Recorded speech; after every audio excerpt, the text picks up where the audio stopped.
What's going on, guys? Welcome to the Scent Bubble. This is a hot take today, and this hot take will be a little bit unique because a lot of times you want me to review a whole house or do a power ranking, but in the hot takes we don't normally do that. I just do a very quick snapshot review of a single fragrance.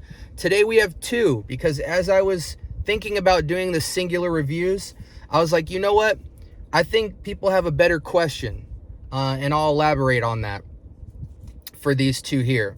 But this is Tom Ford's Ombre Leather Eau de Parfum, and the new one, Eau de Ombre Leather, okay?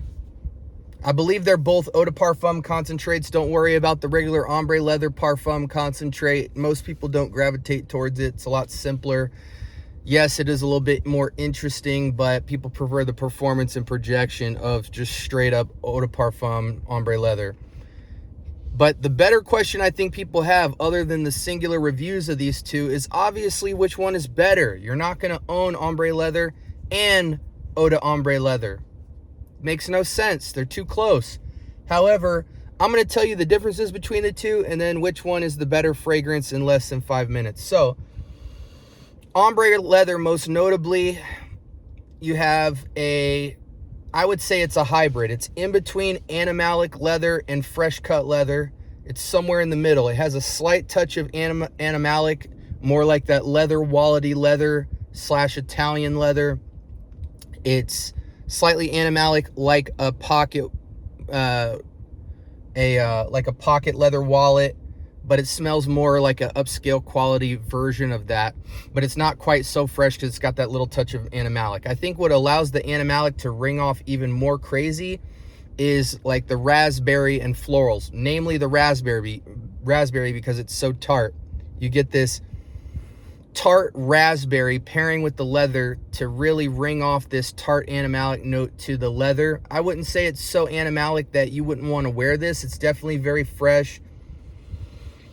It's, slight raspberry leather. I mean, that's what it comes off to for me. Yes, there's nuance to it. Yes, there's florals to it. But the main DNA of this is raspberry and leather to me, somewhere in between animalic and fresh. Now, it's good. However, if you look at Offnon's Rare Carbon, it is almost 1-to-1 to this. So I think in today's world, you kind of should just spend the 20 or 30 bucks and get Offnon Rare Carbon, because it will cover you at least 95% close to this with probably a little bit more longevity, because the projection on that fragrance is even crazier than this. This is, not saying much, but this is a little bit fresher than Rare Carbon by the tiniest amount in the air you would never know. Now, what's the difference between this and Eau de Ombre Leather? One main difference is freshness. This leans way more commercial, way more mass appealing, and way more fresh. If you're scared of even the slightest touch of animalic leather, don't go to Ombre Leather Eau de Parfum. Don't even go to the Parfum. Skip and go to the Eau de Parfum of Eau de Ombre Leather. It almost has no animalics to speak of while still preserving that leather. It's more of a suede-ish leather, but it's still very much there. It's even a little bit sweeter than tart. This regular Eau de Parfum Ombre Leather is more of a tart, slight hint of sweet raspberry leather. This, there's not much raspberry to even speak of, if it's even in there, to be honest. I don't even think it's there. It's a different character. So again, the leather is not animalic at all. It's closer to suede. It's fresher cut. It's not animalic at all.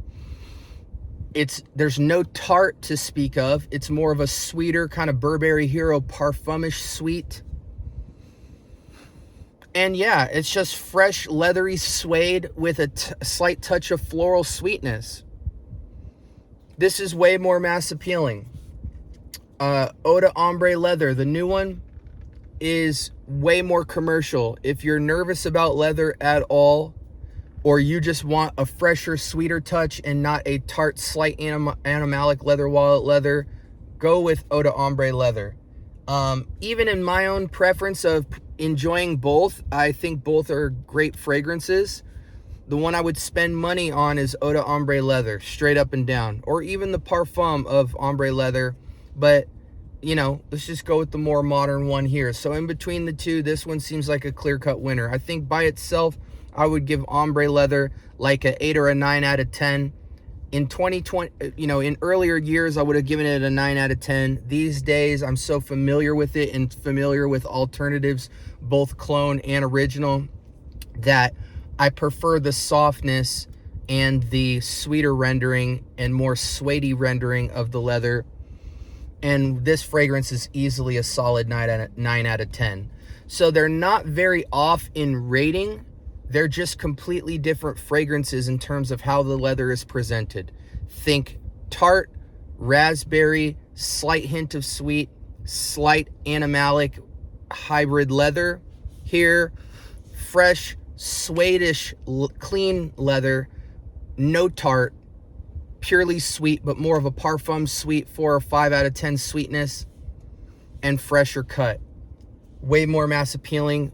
And in that sense, I think it's way more versatile.